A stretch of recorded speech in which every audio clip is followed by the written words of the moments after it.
Kami dari kelompok terakhir menjelaskan analisis kami tentang novel Jis and Anne, buku ke-1, karya Nadifa Sana atau biasa dipanggil Rintik Seduh. Lanjut. Judul dari buku ini adalah Jis and Anne volume 1. Pengarangnya adalah Rintik Seduh. Penerbitnya Gagas Media. Tanggal rilisnya adalah pada tanggal 24 November 2017 dan jumlah halamannya ada 256 halaman.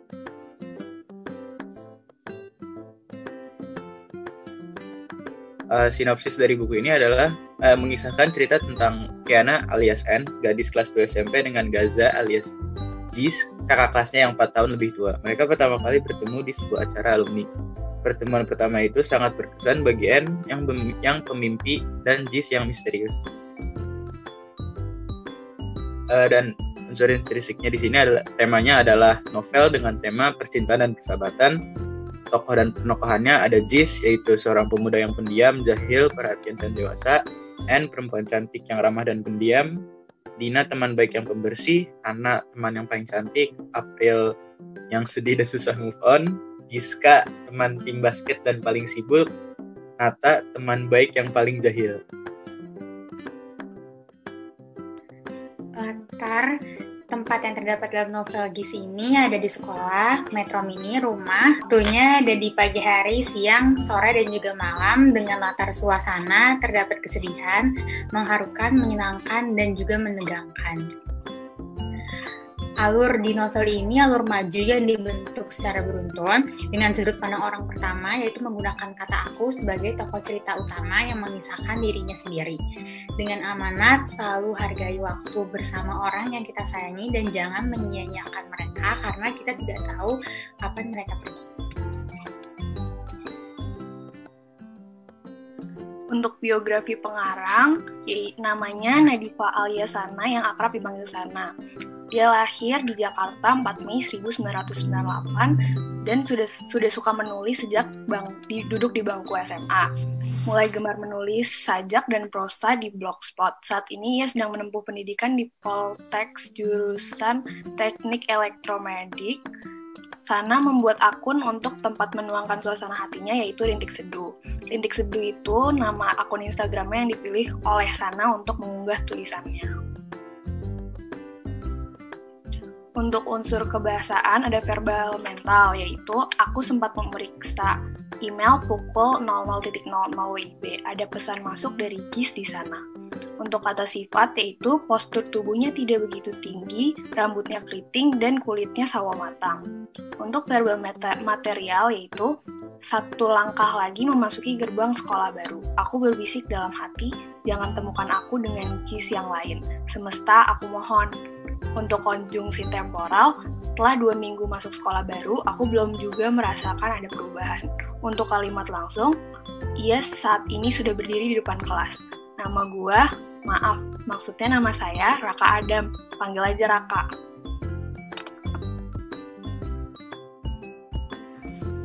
Ya, mau masuk ke analisisnya. Pertama, ini dari bab 1.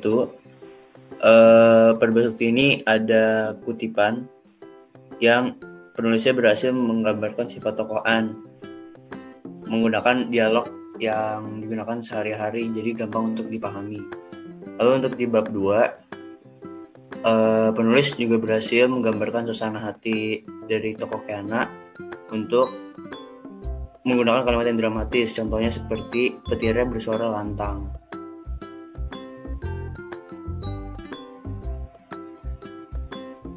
Pada bab 3, pengarang berpendapat bahwa pelukan dalam waktu lama meyakinkan bahwa jarak tidaklah menjadi masalah jika kita saling percaya. Ini disampaikan secara tersirat. Lalu di bab 4, berdasarkan kutipan tersebut, pengarang berpendapat bahwa rindu yang dirasakan oleh seorang diri kepada kasih bukan merupakan hal yang indah. Ini disampaikan secara tersurat, langsung ditulis. Pada bab 5, pengarang berpendapat bahwa kita tidak bisa menilai sikap seseorang jika kita belum mengenalnya. Ini juga disampaikan secara tersurat, bisa dilihat secara langsung. Untuk bab 6, pengarang berpendapat bahwa kita harus tetap melihat ke depan dan tidak bisa terlarut dengan apa yang sudah terjadi. Untuk bab 7, penulis berpandangan bahwa sebelum memaafkan, kita harus memaafkan diri sendiri terlebih dahulu. Lalu bab 8, penulis menyampaikan kuantitas dari kerinduan tokoh dengan bahasa yang unik dan menarik. Lalu penulis juga mengajak pembaca berinteraksi dalam cerita, bahkan sering menggunakan pembaca sebagai objek. Lalu bab 9-nya, penulis berusaha untuk mengekspresikan lebih maksimal. Penulis mengekspresikannya dengan memaparkan contoh yang semakna. Bab 10, penulis memberitahu hal yang ia lupa sampaikan, yaitu orang tua dari Kak Amanda tidak merestui hubungan Kiana dengan Bayu. Nilai yang terkandung pada novel ini, pertama nilai pendidikannya. Semakin banyak buku yang kita baca, semakin banyak ilmu yang kita ketahui. Lalu pada nilai pendidikan karakter, penyesalan selalu datang di akhir. Nilai religius, senantiasa mengingat Tuhan dalam keadaan apapun, karena apa yang telah terjadi pasti selalu ada hikmahnya. Lalu ada nilai moral, selalu berbuat baik dan menolong orang selagi mampu. Dan nilai budaya, memberi jamuan kepada tamu. Lalu kesimpulannya, interpretasi pandangan pengarang disebutkan bahwa kita sangat setuju karena nilai yang ada di novel Gist and Anne buku ke-1 ini sangat menarik. Di dalam novel ini mewakilkan kisah percintaan yang terjadi pada masa remaja, di mana manusia sedang dalam tahap mencari jati diri dan belajar pendewasaan dengan menghadapi rumitnya percintaan. Titik. Terima kasih.